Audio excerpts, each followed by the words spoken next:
오늘 하나님께서 우리에게 들려주시기를 원하시는 생명의 복된 말씀입니다. 마가복음 14장 43절로부터 52절까지를 저와 함께 한 절씩 교독하시겠습니다. 마가복음 14장 43절부터 52절입니다. 제가 43절을 먼저 읽습니다. 예수께서 말씀하실 때에 곧 12 중에 하나인 유다가 왔는데 대제사장들과 서기관들과 장로들에게서 파송된 무리가 검과 몽치를 가지고 그와 함께 하였더라.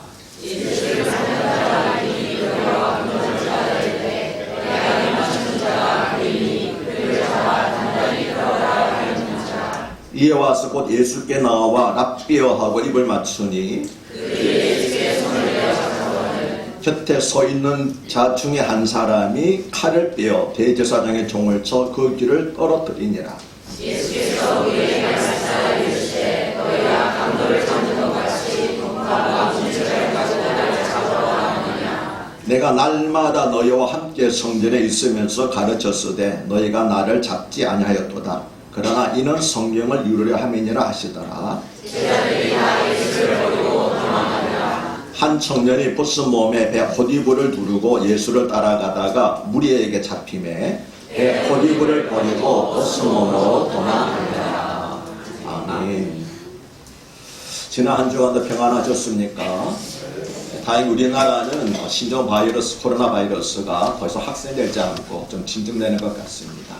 그러나 다른 나라들로는 특히 일본에서는 더 많이 확산되는 것 같아서 아직 안심할 단계는 아닌 것 같습니다. 우리 서로 인사하시겠습니다. 건강하십시오. 건강하시기 바랍니다. 하나님 은혜로 건강하시고 평안히 지내시고 그래서 아파서 교회 나오지 못하는 안타까운 일이 없도록 항상 건강하시기를 주님 이름으로 축복합니다. 2020년 새해도 벌써 한 달 반이 지났습니다.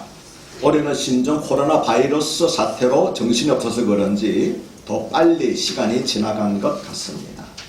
그런데 어떻습니까? 연초에 새롭게 다짐했던 일들은 차질 없이 잘 진행되고 있습니까?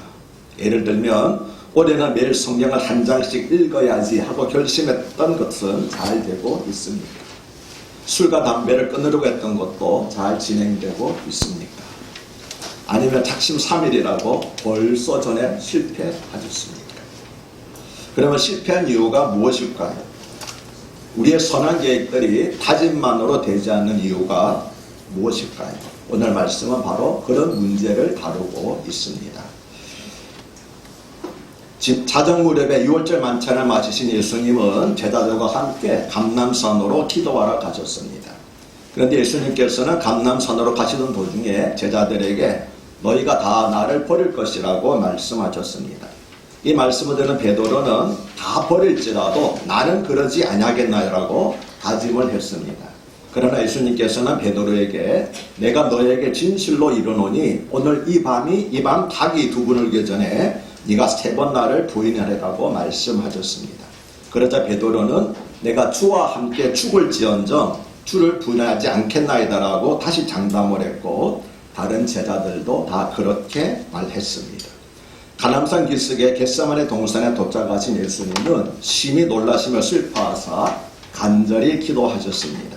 그러나 예수님으로부터 시험에 들지 않게 깨어있어 기도하라는 명을 받은 제자들은 슬픔과 피곤으로 인해 잠들고 말았습니다.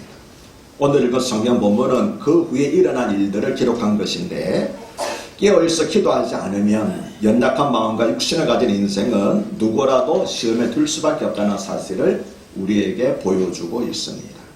오늘 본문에서는 4종류의 제자들의 모습을 보여주고 있습니다. 첫째는 예수님을 배반한 가롯 유다입니다. 둘째는 칼로 대제사장의 종의 귀를 베어버린 베드로입니다.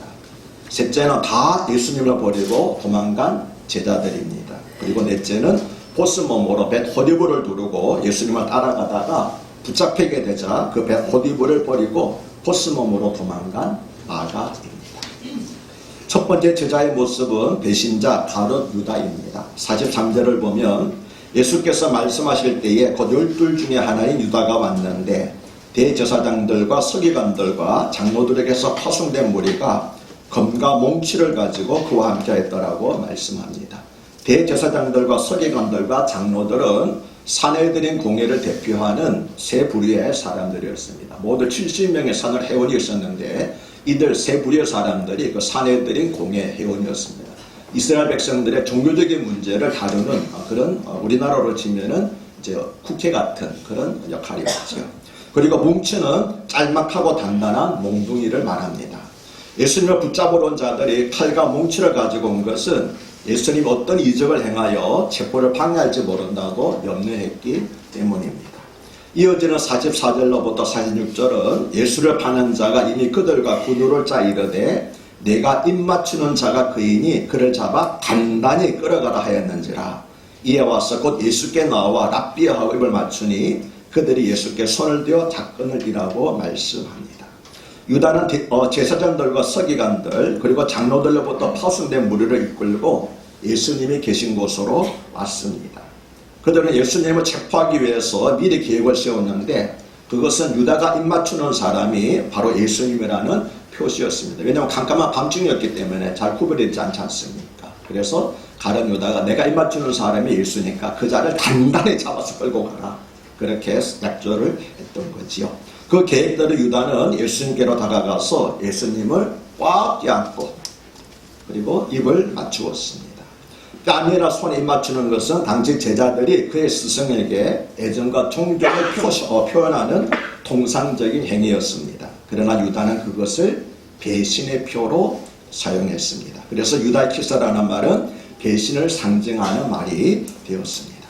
예수님을 3년 동안 따라다니면서 많은 이적을 보고 말씀을 들었지만 가룟 유다는 변화되지 않았습니다. 그러나 자신의 욕심과 야망을 위해서 예수님을 이용하려고 했던 자입니다.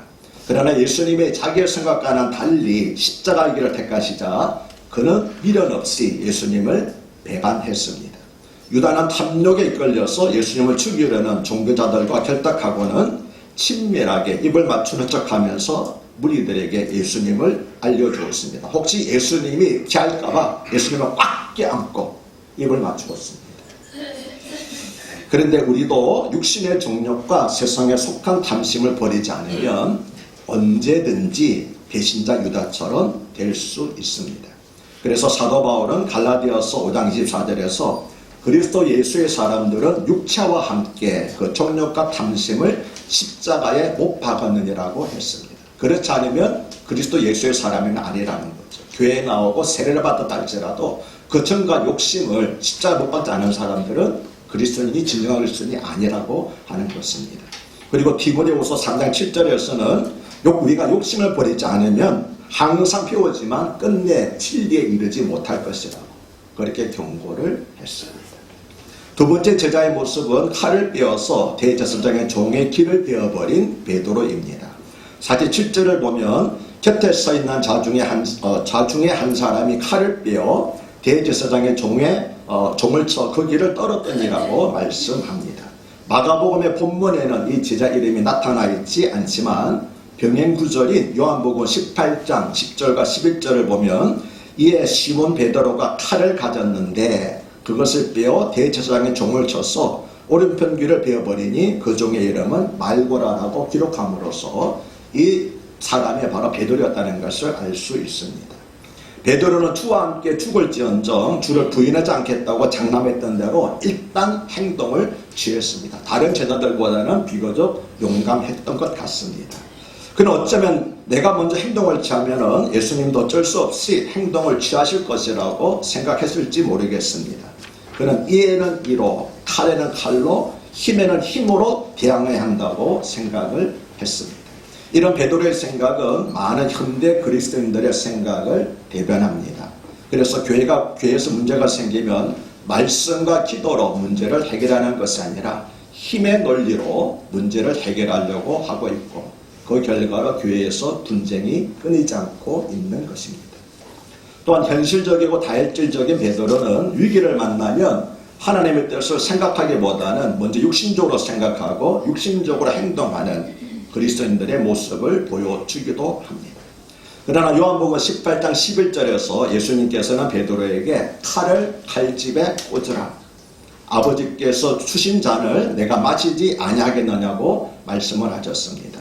마태복음 26장 52절부터 54절은 더 자세하게 너의 칼을 도로 칼집에 꽂으라. 칼을 가지는 자는 다 칼로 망하느니라.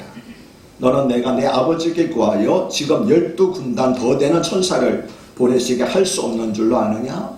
그러나 내가 만일 그렇게 한다면 이런 일이 있으리라고 하는 성경이 어떻게 이루어지겠느냐고 예수님께서 베드로에게 하신 말씀을 더욱 자세하게 기록을 했습니다. 그리고 또 병행구절의 누가복음 22장 51절을 보면 예수님께서 베드로에게 말씀을 하신 이후에 예수께서 일러 이르시되 이것까지 참으라 하시고 그 길을 만져 낫게 하시더라고. 예수님께서 자기를 붙잡으려고 온 대제사장의 종 말고의 길을 고쳐주신 사실을 기록하고 있습니다. 여기서 이것까지 참으라고 하신 말씀은 내가 잡히더라도 너희는 결코 저항하지 말라라고 하는 의미입니다. 왜냐하면 예수님께서 붙잡히셔서 십자가에 못 박히는 것이 인류를 위한 하나님의 구원 계획이셨기 때문입니다. 따라서 제자들의 무분별한 저항은 오히려 예수님의 사역을 방해하는 것이었습니다. 그래서 우리가 미련하게 열심을 내면은 그것이 교회를 돕는 것 같아도 하나님을 하는 것 같아도 사실은 하나님의 일을 방해하는 일이 종종 있습니다. 그리고 예수님께서 대제사장의 종의 길을 고쳐주신 것은 악한 자를 대적하지 말고 원수를 사랑하라고 평소에 가르치신 그것을 예수님께서 몸소 실천하신 것이었습니다. 48절과 49절을 보면 예수께서 무리에게 말씀해 이르시되 너희가 강도를 잡는 것 같이 검과 몽치를 가지고 나를 잡으러 나왔느냐. 내가 날마다 너희와 함께 성전에 있으면서 가르쳤으되 너희가 나를 잡지 아니하였도다. 그러나 이런 성경을 이루려 함이라고 하시더라. 내가 지금 너에게 붙잡히고 가고 있는 것은 성경을 이루기 위함이라고 말씀을 하셨습니다. 예수님은 고난주간 내내 날마다 예루살렘 성전뜰에서 공개적으로 무리를 가르치셨지만 종교 지도자들은 백성들을 두려워하여서 예수님을 잡지 않았습니다. 그리고 오늘 한적한 밤에 인적이 드문 곳에서 예수님을 체포한 것 역시 백성들을 두려워했기 때문입니다. 하지만 이 사건은 하나님의 관점에서 보면 구약성경 스가랴서 13장 7절에 내가 목자를 치리니 양들이 흩으리라고 하신 메시아 예언이 성취된 것이었습니다. 이 예언대로 제자들은 예수님이 붙잡히시자 다 도망하였습니다. 그러나 예수님은 무리가 강도를 잡는 것처럼 칼과 몽치를 가지고 왔지만 하나님의 뜻과 성경의 말씀을 이루는 일에 순종하여서 저항하지 않으셨습니다. 원하시면 얼마든지 피해줄 수 있고 그들을 물리칠 수 있었지만 그것은 하나님 아버지의 뜻이 아님을 아셨기 때문에 예수님은 도살장에 끌려가는 어린 양처럼 묵묵히 자신을 내어주셨습니다. 그리고 이것은 앞서 겟세마네 동산에서 기도로 간절히 충분히 준비하셨기 때문에 가능한 일이었습니다. 제자들의 세 번째 모습은 다 예수님을 버리고 도망간 것입니다. 예수님께서 아무런 저항 없이 붙잡히시자 제자들은 다 예수님을 버리고 도망갔습니다. 그들은 주와 함께 죽을지언정 주를 부인하지 않겠나이라고 장담하였지만 정작 예수님께서 체포되시자 다 사방으로 흩어져 달아났습니다. 이것은 주를 위해 희생하고 순교하는 것은 우리 자신의 생각과 의지만으로는 되지 않는다는 사실을 우리에게 보여주고 있습니다. 그래서 예수님께서는 시험에 들지 않도록 깨어있어 기도하라. 마음에는 원이로되 육신이 약하도다라고 당부하신 것이었습니다. 비록 순교될 삶을 간절히 원한다 할지라도 날마다 깨어있어 기도하지 않으면, 그래서 날마다 성령의 능력을 공급받지 않으면 누구라도 예외 없이 우리의 연약한 육신으로 인해서 시험에 들 수밖에 없습니다. 그래서 기도하지 않았다가 죽음의 두려움으로 인해서 예수님을 버리고 도망한 제자들의 부끄러운 모습은 기도하지 않고도 자신의 자유를 의지를 가지고 충분히 주님을 위한 삶을 살 수 있다고 잘못 믿고 있는, 잘못 알고 있는 현대 그리스도인들에게 경종을 울리고 있습니다. 아무리 기도하라고 말하더라도 여러분들은 기도하지 않아도 돼요. 내가 알아서 다 할게요. 그런 마음이 은근히 있습니다. 그런데 정말 그렇게 되었습니까? 마음은 원이라도 육신이 약해서 그러지 못하지 않았습니다. 왜 능력이 있는 그리스도인의 삶을 살지 못하고 신앙생활에서 실패하고 있습니까? 왜 선한 결심이 얼마 가지 못하고 무너지고 맙니까? 다른 이유가 없습니다. 기도하지 않았기 때문입니다. 예수님조차도 땀이 핏방울처럼 되기까지 간절히 기도하심으로써 십자가를 지실 수 있었습니다. 하물며 연약한 육신을 가지고 우리가 어떻게 기도하지 않고 십자가를 질 수 있겠습니까? 마지막 네 번째 제자의 모습은 헛이불을 버리고 벗은 몸으로 도망한 마가입니다.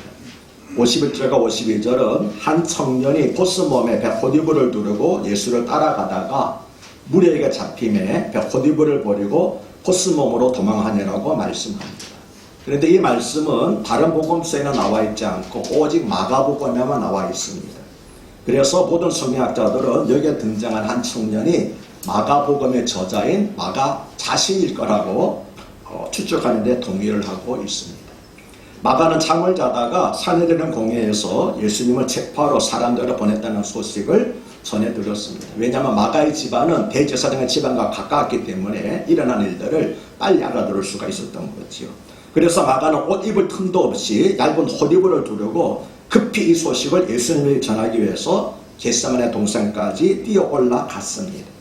그러나 그가 도착했을 때는 이미 예수님이 체포되신 후였습니다. 그래서 마가는 예수님의 뒤를 살그머니 따라가다가 무리에게 들켜 붙잡히게 되자 헛이불을 버리고 벗은 몸으로 도망한 것입니다. 마가는 예수님이 붙잡히시자 즉시 도망한 다른 제자들보다는 조금 나을지 모릅니다. 왜냐하면 그래도 예수님의 뒤를 조금이라도 붙잡히신 예수님들을 조금이라도 따라갔기 때문입니다. 그러나 그도 무리에게 붙잡히게 되자 벗은 몸으로 도망했습니다. 예수님을 버리고 도망하기는 마가도 다른 제자들과 다를 바 없었습니다. 그래서 마가는 자신도 예수님을 버리고 다 도망간 무리 있었다는 것을 속지 않은 마음으로 마가복음에 기록한 것입니다. 그래서 다 예수님을 버리고 도망갔다라고 한 다음에 나도 그랬다라고 고백을 하는 거지요. 이 사실은 다시 말하면 마가가 예수님을 따라가다가 벗음으로 도망했다는 사실은 마가 자신 말고는 아무도 제자들 가운데서 아무도 알지 못하는 사실이었습니다. 그래서 자기 자신만 입을 다물면 영원히 숨겨줄 수 있는 비밀이었습니다. 그러나 벌거벗고 도망한 부끄러운 자신의 모습을 숨기지 않고 기록함으로써 마가는 회개하는 제자의 모습을 우리에게 보여주고 있습니다. 누구나 실수를 하고 잘못을 할 수 있습니다. 예수님을 따르던 사도들도 한때는 다 예수님을 버리고 도망했습니다. 따라서 정말 중요한 것은 잘못을 하느냐 하지 않느냐는 것이 아닙니다. 왜냐하면 우리는 다 완전한 인간이 아니기 때문에 아무리 노력하더라도 잘못을 할 수밖에 없습니다. 그래서 중요한 것은 잘못을 하느냐 하지 않느냐는 것이 아니라 그 잘못을 고백하고 회개하느냐 그렇지 않느냐는 것입니다. 그래서 요한일서 1장 8절 9절에서 만약 우리가 죄가 없다고 말하면 스스로 속이고 또 진리가 우리 속에 있지 않을 것이요 만약 우리가 우리 죄를 자백하면 그는 믿보시고 의로사 우리 죄를 사하시며 우리를 모든 불의에서 깨끗하게 하실 것이라고 말씀한 것입니다. 무슨 말입니까? 우리 모두에게는 다 잘못과 허물과 죄가 있다는 겁니다. 죄가 없다고 하는 것은 거짓이라는 거죠. 그러나 죄를 고백할 때 하나님께서 우리 모든 죄와 불의를부터 깨끗게 해주시고 용서해 주신다고 약속을 하셨습니다. 예수님의 체포되는 순간 죽음의 자리까지 예수님과 함께 있겠다고 장담했던 제자들은 한 사람도 빠짐없이 다 예수님을 버리고 도망했습니다. 오늘 우리가 살펴본 예수님의 제자들의 모습들은 혹은 자기의 유익을 위해서 예수님을 팔거나 혹은 큰 소리를 치지만 육신과 혈기뿐이거나 혹은 자기에게 불리하다고 여겨지면 예수님을 버리고 도망하는 모습들입니다. 그러나 제자들의 이러한 모습을 비난만 할 수 없는 것은 그들의 모습에서 우리 자신의 모습을 보기 때문입니다. 우리 모두는 하나님을 의지하지 않으면 무너질 수밖에 없는 연약하고 무능한 존재들입니다. 또 하나님의 뜻을 따르지 않는 모든 신념과 행동은 칼을 빼어든 베드로처럼 이 땅에 하나님의 나라를 세상의 방법으로 이루려고 하는 실수와 실패를 초래하게 될 것입니다. 그리고 간절히 기도하면서 나를 부인하고 성경의 도우심을 받지 않으면 평소에는 잘 믿는 것 같지만 나를 위해 사느냐 혹은 주를 위해 죽느냐는 고비에 서게 될 때 우리도 제자들처럼 자신이 살기 위하여 주님을 버리고 도망하게 될 것입니다. 오늘 설교는 서글픈 내용입니다. 3년 동안 예수님을 따라다니면서 보고 듣고 배운 핵심 제자들의 결과가 결국 예수님을 버리고 다 도망한 것이기 때문입니다. 그러면 우리가 설교를 듣고 성경을 공부하는 것도 다 헛일일까요? 우리도 결정적인 순간에는 주님을 버리고 도망하지 않을까요? 그러나 오늘 설교의 마지막 메시지가 아직 하나 남아 있습니다. 그것은 예수님이 체포되실 때 다 주님을 버리고 도망했던 제자들이 정작 예수님이 죽으신 후에는 다 주님께 돌아왔다는 놀라운 반전입니다. 그리고 그들은 예수님께 장담했던 것처럼 다 주님과 함께 죽었고 다 주님을 위하여 죽었습니다. 그러면 무엇이 이들을 이렇게 극적으로 변화시켰을까요? 제자들을 극적으로 변화시킨 것은 예수님의 부활과 성령 강림 사건이었습니다. 예수님의 부활을 목도한 제자들은 더 이상 죽음을 두려워하지 않았습니다. 죽음으로 모든 것이 끝나는 것이 아니라 죽게 되면 도리어 영생을 누리게 되는 것을 알았기 때문입니다. 그리고 오순절에 마가의 다락방에 임하신 성령 하나님께서는 박해를 두려워하고 사람들을 두려워하던 제자들의 마음을 아무것도 어느 누구도 두려워하지 않는 담대한 마음으로 바꾸어 주셨습니다. 예수님께서 사도행전 1장 8절에서 오직 성령이 너에게 임하시면 너희가 권능을 받고 온 예루살렘과 온 유대와 사마리아와 땅끝까지 이르러 내 증인이 되라고 하신 말씀대로 그들은 박해와 죽음을 두려워하지 않고 땅끝까지 가서 복음을 전하다가 다 순교하였습니다. 베드로는 로마에서 십자가에 거꾸로 매달아 죽었고 베드로의 동생 안드레는 그리스에서 X자형의 십자가에 매달려 죽었으며 빌립도 터키에서 십자가에 달려 죽었습니다. 또 니고데모라고도 하는 바돌로메는 아르메니아에서 살가죽이 벗겨진 다음에 십자가에 못 박혀 죽었고 도마는 멀리 인도까지 가서 창에 찔려 죽었으며 마태는 에디오피아에서 목베임을 당해서 죽었습니다. 하나님께서는 스가랴서 4장 6절에서 이는 힘으로 되지 아니하며 능력으로 되지 아니하고 오직 나의 영으로 되느니라고 말씀을 하셨습니다. 여기서 하나님께서 말씀하신 나의 영은 성령 하나님을 가리킵니다.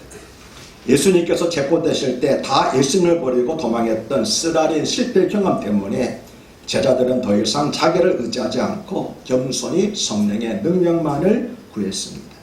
그래서 성령의 능력으로 그들은 위대한 복음의 증인이 되고 영웅적인 순교자가 될 수 있었습니다. 이것은 제자들이 한 것이 아닙니다. 그들을 끝까지 포기하지 않으시고 끝까지 저들에게 찾아오신 우리 하나님, 우리 주님의 은혜인 줄로 믿습니다. 제자들이 스스로 일어난 게 아니고 하나님께서 그들에게 성령의 능력을 부어주셔서 그들로 하여금 이렇게 변하게 하신 줄로 믿습니다. 그러면 우리도 소극적으로는 심에 들지 않게 깨어있어 기도해야 하고 적극적으로는 성령의 능력을 받기 위해서 기도해야 할 것입니다. 그럴 때 우리도 승리하는 그리스도인의 삶을 살 수 있고 땅끝까지 이르러 주님의 증인이 될 수 있을 것입니다. 그래서 늘 실패를 반복하는 우리의 삶에도 예수님의 제자들과 같은 위대한 반전이 있게 될 것입니다. 어떻게 해요? 소극적으로는 시험에 들지 않도록 항상 깨어있어 기도하고 적극적으로는 주여 우리에게도 성령의 능력을 주시옵소서 라고 기도할 때 하나님께서 우리에게 믿음을 주시고 말씀을 주시고 성령의 능력을 주시면 우리에게도 늘상 실패만을 거듭하던 우리의 삶에도 제자들과 같은 놀랍고도 위대한 반전이 있게 될 줄로 믿습니다. 이대로 살기 원하시는 분들은 그대로 사십시오. 기도 안 해도 됩니다. 그리고 날마다 무너지고 실패하십시오. 그러나 나는 더 이상 이렇게 살지 않겠다. 나는 더 이상 이렇게 살지 않겠다고 바라는 분들은 부디 기도하시기 바랍니다. 시험에 들지 않게 깨어있어 기도하시고 성령의 능력을 구하면서 간절히 기도하실 때 우리는 더 이상 실패하는 삶이 아니라 주 안에서 날마다 승리하는 그리스도의 삶을 살 수 있게 되고 제자들에게 일어났던 위대한 반전이 우리들에게도 오늘 일어날 줄로 믿습니다. 그렇게 되기를 오늘도 우리를 포기하지 않으시고 우리에게 찾아오시며 우리를 위해서 중보기도 하시는 우리 주님 예수 그리스도 이름으로 축복합니다.